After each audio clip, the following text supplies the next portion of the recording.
Ayan, tatakbo na tayo mga kalakbay. Longest boulevard ng buong Pilipinas to dito sa Bagasbas Beach sa Dait Camarines Norte. So dito, nagmula ako sa pinaka-dead end mga kalakbay kasi sabi ko nga hindi pa to tapos. Try natin kung gaano kahaba ito. Eto, dito sa part na to, yan, kakanan tayo rito dahil yung taas, hindi ko alam kung bakit ganyan nakatagilid siya So dito tayo sa maliit na daan muna. Yan. Try natin, takbuhin natin ng medyo mabilis to kasi nga 8 kilometers. So more or less mga 5 kilometers siguro. Kung di ako nagkamali, estimate ko lang yan. Yung pinanggalingan natin papunta dun sa Bagasbas Beach. Tara, ipakita ko lang to sa inyo mga halakbay. Walang cut yung video na to Hindi ko alam kung kaya kong pumunta sa pinakadulo nito. Pero ang target ko lang sa Bagasbas Beach lang. Tama ba? Bagasbas Beach ba yung yung pinasukan ko kanina? O kahabaan nito, Bagasbas Beach talaga to. Natry lang natin, pakita ko lang sa inyo mga kalakbay. Yan.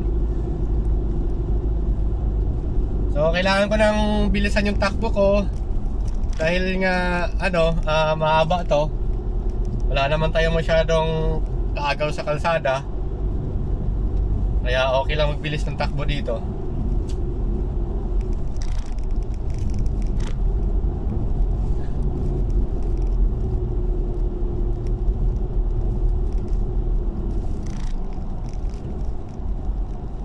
So dito sa part na to mga kalakbay, kayo kung sakaling first time nyo rin dito, magbagal kayo rito dahil putol pa yung daan na to. Yan, putol pa So meron ditong maliit na rough road na nakalutang yung mga bato. So ingat-ingat lang, kailangan nyo lang magbagal. Tapos dito na tayo papasok, balik tayo sa pinaka road ng ng boulevard. So dito na, may mga stoplight na rin dito. Hindi ko lang sure kung gumagana to, pero tingin ko naka solar lights to kasi wala namang connection ng wires. Yan. Safe naman siguro dito sa gabi. Tapos yung left side dito mga kalakbay, yun yung beach. Yan. So try natin mga agaw muna ng linya, wala naman tayo kasalubong. Yan, yun yung beach niyan, yung left side. Napakaganda rin ng beach nila rito mga kalakbay dahil tawag dito, flat yung buhangin nila, parang kapatagan ba kung tawagin. Kapatagan siya. Hindi kagaya sa ibang beach na yung nalampasigan palalim. Tapos yung alon dito is continuous lang, para doon sa Santa Ana, Cagayan, kasi open sea na yan dyan So doon sa may Bagasbas Beach na pinuntahan ko kanina, meron doong mga nagsusurfing na mga kabataan. So sakto talaga sa surfing to dahil yung alon niya is katamtaman lang Yan, ang agaw muna ako ng linya para dumikit tayo sa beach sa kaliwang side. Tapos yun nga, takbo pala natin ngayon mga lakbay, 70 to 80. Ilang minutes na ba? Magpo 4 minutes na. So wala pa tayo sa kalahati. Ang ganda ng beach dito, sarap maligo. Kaya lang tinangali ako ng gising, pero gusto ko talaga maligo Gusto kong magkaroon ng vitamin C Yung weather kasi dito ngayon mga kalakbay, makulimlim, hindi siya ganun kainit. Pero saya naman tayo sa init, wala nang iitim pa sa akin Tapos dito tingin ko resort yata to, kasi may flag alam mo pag may mga flag mga kalakbay, resort yan, nasa tabing dagat tayo Yan, tapos dito may mga establishment na sa right side. Tapos walang street lights dito, bakit kaya? Yan, pasensya na, medyo mabilis talaga yung takbo ko kasi nga mahaba ito para hindi rin ganun kahaba yung video natin.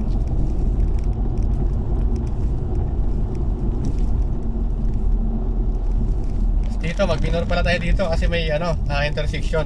Galing yung sa highway, papasok dito sa boulevard. Tapos dito sa part, may mga kabahayan na dito, may mga bangka sa karagatan. Yan. Tapos marami namimingwit, sarap mamingwit dyan Ayun, may isda Kaya lang, kaya naman yung pain ko artificial lang nadala. Pahin ko dala, artificial ang mga kalakbay eh. Pero parang gusto ko humingwit pero wag dyan, nakakaiya eh. Kasi dito sa part na to, hindi masyadong tinatamaan ng alon ng malakas. Doon lang sa gitna yung alon. So kwento ko na lang mga kalakbay, hindi pa hagip sa video eh. Oo, so dito masarap mamingwit. So pag nainit tayo mamayang hapon, maligo tayo rito. Maligo pala ako, hindi pala tayo magkasama. Yan, dito wala nang street light, may mga poste, pero siguro noon mayroon tong street light na lang. Nabulok na kasi bakal nga naman yan, tapos buhangin at tabing dagat, mabilis lang mabulok eh. Dito may restaurant na. Gusto na sanang kumain, kaso tapusin ko muna to. Ilang minutes na ba? 5 minutes na. 5 minutes na, malayo pa ako So kailangan ko pang bilisan para hindi mainip si kalakbay na nanonood. So shout out pala sa mga followers natin dyan sa mga solid followers. Salamat sa suporta ninyo mga kalakbay sa simpleng pagbablog ko. Patuloy nyo pala suportahan yung mga Jack Rice challenge ko para magpatuloy pa tayo sa pagcha-challenge, makatulong sa mga kaibigan natin, lalo sa mga gasoline station, mga gasoline boy, gasoline girl. Abang-abangan nyo ako, baka magawa ko sa inyo. Kung napanood nyo tong video ko, yung mga Jack Rice ko, pa-support, mag-follow kayo para makakuha kayo ng 5 kilong Jack Rice. Yun, sinandoming yun mga kalakpay Masarap yun, sinubuhan ko ng isaing yun, masarap yun. 5 kilo, instant 5 kilong Jack Rice. Yan, longest boulevard ng Pilipinas, dito sa Bagasbas, Daet, Camarines Norte. Magpapasok pala dito mga kalakbay mula sa bayan ng ng Daet, kasi naka-check-in ako sa Weltan Hotel. Nag-google search lang ako sa Bagasbas Beach. So, kaya hanggang doon lang siguro ako muna. Pero try ko kung abuti ko yung hanggang dulo nito. 7 minutes na tayo. Dito may tulay dito mga kalakbay, kasi papasok yung tubig dito Tsaka dito natatago yung mga bangka pagka masama yung panahon.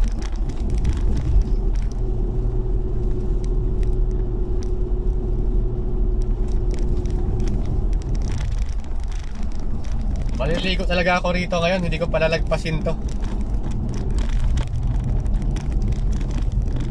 Masarap din naman sa katawan yung dagat mga kalakbay, wag lang lagi-lagi. Tama yung ganito, paminsan-minsan lang, tsaka ganito lang, makulimlim lang yung panahon. Para hindi tayo magka-sunburn. Masakit din sa balat yung sunburn, nasubukan ko na yan.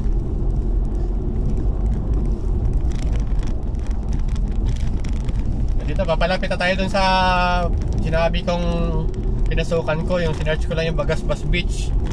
Hindi ko talaga totally alam kung yung kabaan na to ng boulevard is Bagasbas yung tawag, kasi pagka search mo sa Google ang longest boulevard ng Daet, lumalabas Bagasbas Beach ang lumalabas. So yun lang ang pinasukan ko kanina, kasi nag-base lang ako sa Google. Baka dito na ako maligo mamaya mga kalakbay, kasi para malapit lang din sa sa hotel ko.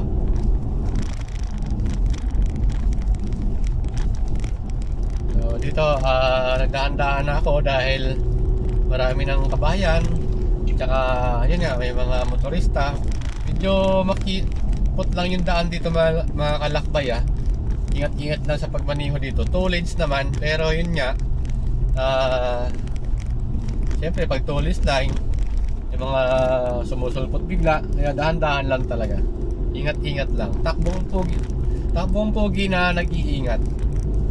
So 9 minutes na to, mahaba-haba na. So sa mga supporter ko dyan na patuloy na sumusuporta sa akin, masuporta pa rin kayo.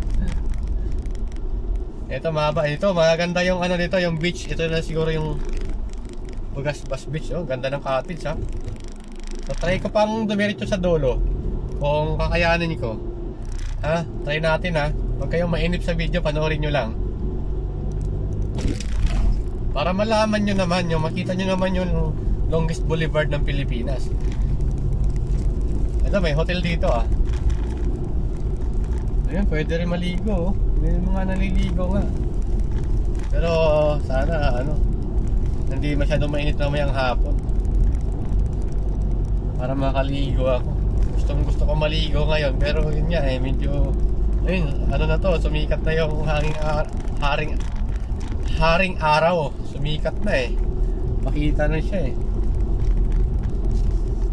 Totoo lang mga kalakbay, nagulat din ako nung nag-Google search ako dito sa boulevard nila, kasi napuntahan ko kasi yung boulevard ng Dipolog sa Zamboanga. Napakahaba din ng mga kalakbay. Sinubukan kong lakarin yun, lakad lang yun Hindi pa talaga totally sa pinakadulo, doon lang sa pinakadulo na area na may mga natitinda. Doon talagang napagod din ako balikan yung lakad kasi mahaba na yun para sa akin napakahaba na nun. Pero nag-Google search ako dito, lumabas siya noon na longest boulevard ng Pilipinas. So namangha ako, kaya pinasok ko to ngayon at mai-vlog ko din para maipakita sa inyo na talagang ito nga talaga yung longest boulevard ng Pilipinas. 11 minutes na. Takbo ko 60 to 80 mga kalakbay Sabagay, kasi pagka nasa highway ka, mga 10 kilometers, minsan inaabot ka pa ng ng 30 minutes So yun na, ang lang dito mga kalakbay, wala pa siya masyadong puno dito sa part na to. May mga talisay sana lumaki yan, sana hindi mapatay sa alon, para pagsilbing silungan naman ng mga turista naliligo dito. Dito nga, hindi ko alam kung fine tree to. Hindi pala. Ayun, hanggang dito na lang siguro to, yung boulevard na to.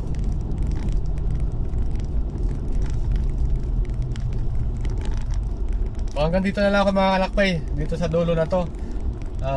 Ito na nga yung pinakadulo niya ng boulevard, na may police station na to. So yun lang, inabot tayo ng 12 minutes and 35 seconds mga kalakbay. Salamat sa support sa panonood nyo mga kalakbay So abangan nyo yung post ko dito sa beach, kasi i-vlog ko din yung beach nila. At kung makaligo man ako mamaya, experience natin yung dito, yung karagatan ng Daet. Tingnan natin kung maalat ba. Salamat sa panonood nyo dito mga kalakbay